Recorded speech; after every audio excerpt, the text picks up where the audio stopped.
You already have API sets. So why is everyone suddenly shipping MCP servers? The uncomfortable question is whether Model Context Protocol solves a real integration problem or simply adds another layer. Imagine an incident at 2 in the morning. You want an AI assistant to read yesterday's messages in Slack, summarize what happened, and create a Jira ticket. You can build that with APIs today. So what exactly does the MCP layer add? I will give you the verdict first. Next, we will prove it with architecture, a real round trip, and a screenshot-ready decision tree. By the end, you'll know when MCP earns its keep and when it is pure overhead. Here's the verdict. If one application is calling endpoints you already understand, use the API directly. If several AI applications need reusable access across several systems, MCP starts to pay for itself. And if you have local files, a terminal, or a database with no OpenAPI contract, MCP can create a clean tool surface where none exists. MCP does not replace the API. It standardizes discovery and invocation around it. That is the entire argument. The next 18 minutes are the proof and the exceptions. Start with the part people already know. An application programming interface is a contract between software systems. It tells your code where to send a request, how to authenticate, which parameters are accepted, and what comes back. In a REST-style API, that often means an HTTP method such as GET or POST, a URL, headers, and a JSON response.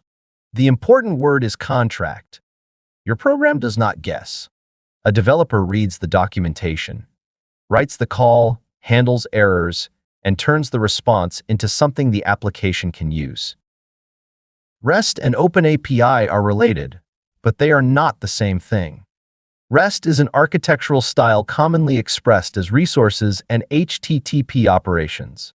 OpenAPI is a machine-readable description of an HTTP API. It can document paths, inputs, output schemas, authentication, and examples. That means tooling can generate clients, validate requests, or expose operations to an AI application. If you paste a focused OpenAPI definition into a model's context, the model can select an endpoint and propose arguments, but the description still does not execute anything. Your application remains responsible for the network call. Now add a large language model. The user says, summarize yesterday's incident channel and open a ticket. The model interprets the intent and may decide that it needs Slack data, followed by a Jira action. That decision is probabilistic. The execution is not. Code in the host application validates the requested operation, applies credentials, sends the HTTP request, handles retrieves, and returns a result. Keep this mental model for the whole video. The model chooses from capabilities it has been shown. Trusted software performs the action. Here is the line worth remembering. The model never executes the API call. The execution layer does. MCP is a standard execution layer. APIs still do the work. This corrects two common misconceptions at once. MCP is not a magic replacement for REST, and the model is not holding your bearer token and firing HTTP requests by itself. Whether you use direct code, an OpenAPI-based tool wrapper, or an MCP server, some trusted runtime sits between the model and the service. For one application and one service, direct integration is usually excellent. You read the Slack API documentation, implement the exact operations you need, and keep the surface small. It is fast, explicit, and easy to profile. You can control request shapes, caching, retrieves, and permissions with ordinary application code. MCP adds a protocol handshake and another abstraction to operate. If there is no reuse story, that extra layer may be architecture theater. The case for MCP begins when the same capabilities must be exposed repeatedly.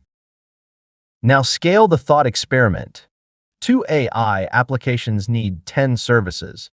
With direct wrappers, you can end up maintaining 20 app-to-service integration paths. Each path may need documentation mapping, authentication, request validation, error handling, and result shaping. The multiplication is the pain, N applications times M services. You can share ordinary libraries, of course, and good engineers do.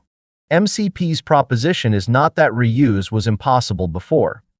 It is that clients and servers can agree on one open protocol for discovery and invocation, so that reuse can cross application and vendor boundaries. With MCP, each AI application implements the client side, and each service exposes capabilities through a server. In our simplified diagram, that is 2 client edges plus 10 server edges, 12 reusable pieces instead of 20 app-specific paths. The exact engineering count in a real system will vary, but the scaling shape is the point. MCP separates the AI-facing interface from each application. It makes the useful unit the server capability, not the custom glue inside one host. The payoff becomes obvious when a third AI application arrives in year 3. The direct approach adds up to 10 more app-specific paths.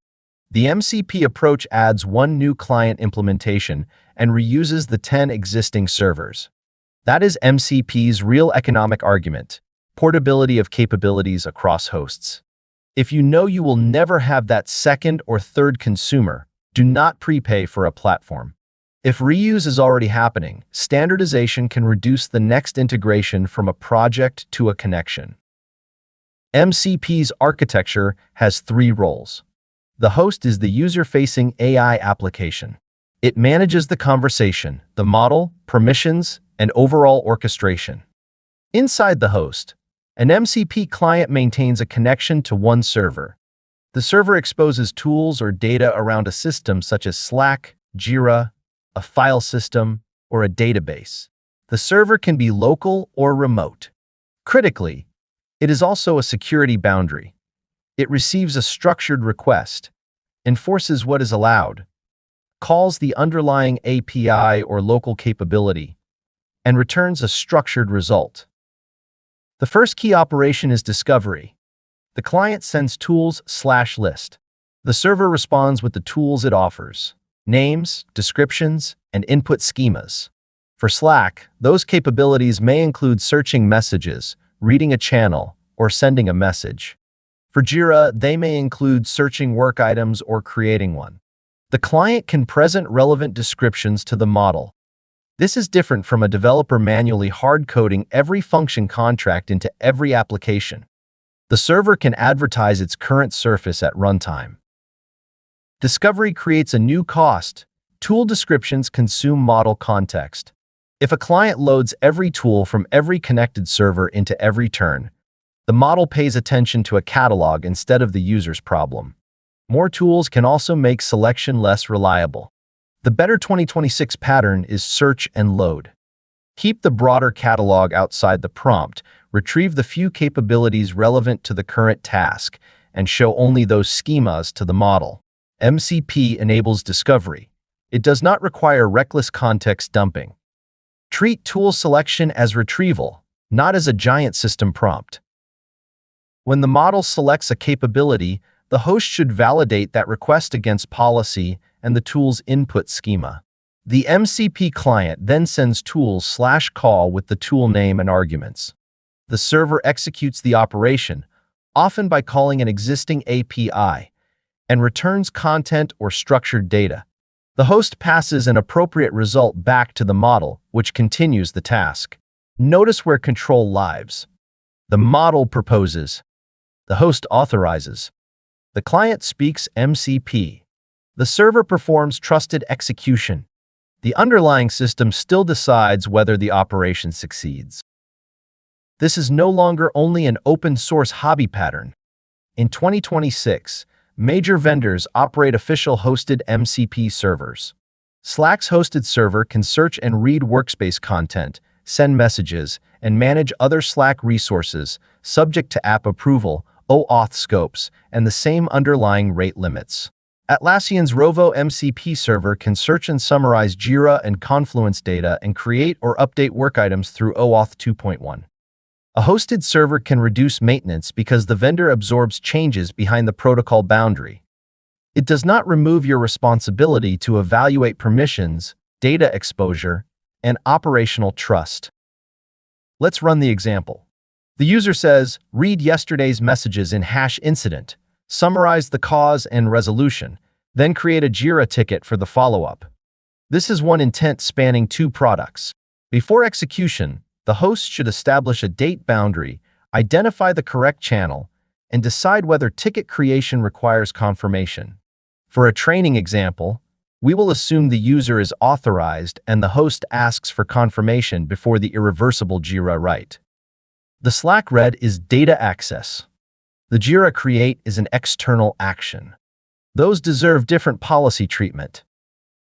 The client first loads the Slack tools relevant to search and reading.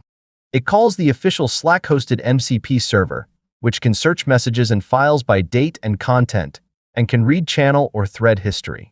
The server applies the authenticated user's scopes and Slack's rate limits, then returns the relevant evidence.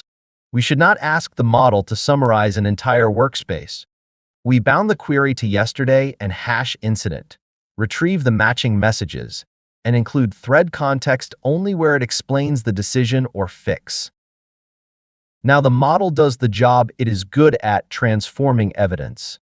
It produces a compact brief with impact, likely cause, resolution, unresolved follow-up, and links or timestamps back to the source messages. This is where human-readable Slack content is useful. But the output should still be structured enough for the next step. The host can validate required Jira fields and show the proposed ticket to the user. We are separating retrieval, reasoning, and action instead of pretending one magical call did everything. After confirmation, the client loads the Jira create capability and invokes the official Atlassian Rovo MCP server. Atlassian's hosted server uses OAuth 2.1 and respects the user's existing permissions. The server creates the work item and returns the issue key and link. The host can then report success with evidence: what was read, what summary was produced, and exactly which ticket was created. The same flow could be coded with Slack and Jira REST APIs.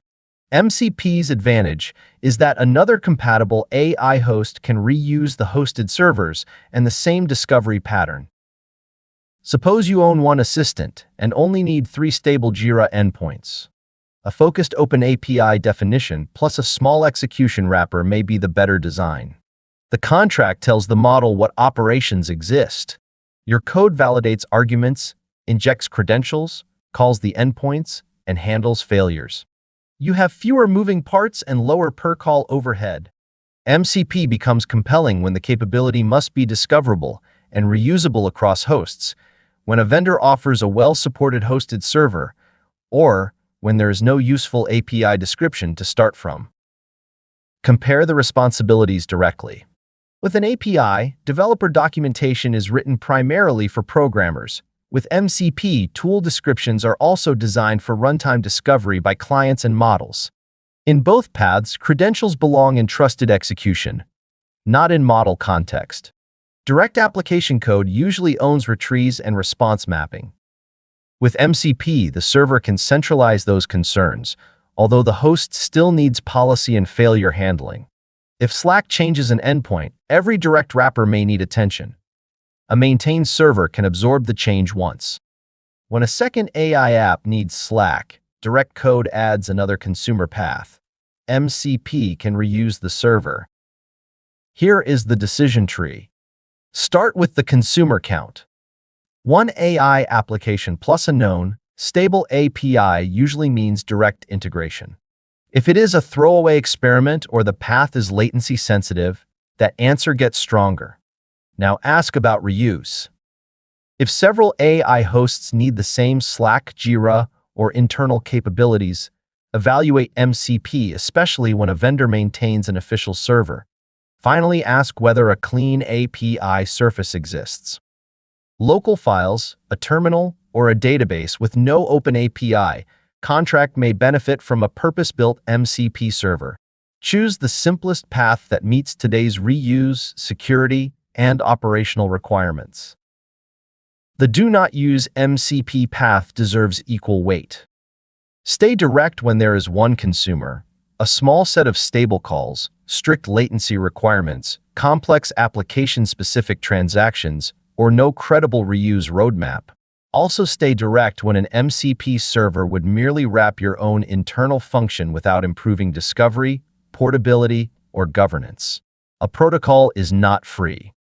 It adds another dependency, another failure mode, and usually another serialization or network hop. Mature architecture is not measured by how many standards you adopt.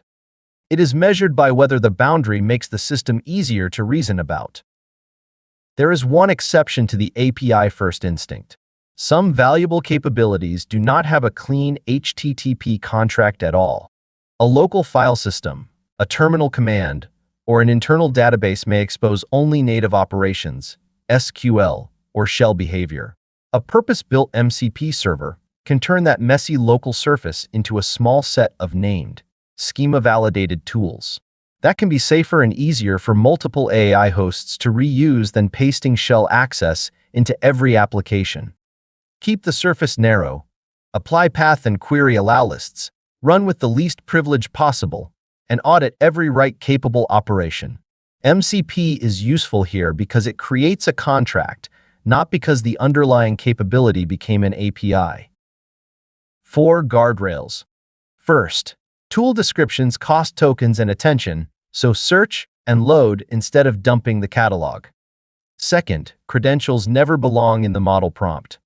Keep keys and OAuth tokens inside the host or server's protected execution layer with narrow scopes. Third, every server is a trust boundary. Prefer official hosted servers, code you have audited, and allow lists. A malicious or careless server can expose data, describe deceptive tools, or mishandle authorization. Fourth, MCP is usually slower per call than equivalent in-process direct code because it adds protocol work and may add a transport hop. Measure the path that matters. So do you actually need MCP? Use direct APIs for one application, known endpoints, and tight performance. Consider MCP when capabilities must be discovered and reused across several AI hosts, when official servers reduce maintenance, or when local systems have no OpenAPI surface. Search and load relevant tools, then invoke them through a trusted execution layer. Keep credentials out of model context, treat every server as a security boundary, and measure the latency. Most importantly, remember the line. The model never executes the API call. The execution layer does. MCP standardizes that layer. APIs still do the work. Subscribe to the AI Engine Room for more AI Builder arguments, not just definitions. If you enjoyed this video, please like, comment, and subscribe for more AI and technology content. Thanks for watching.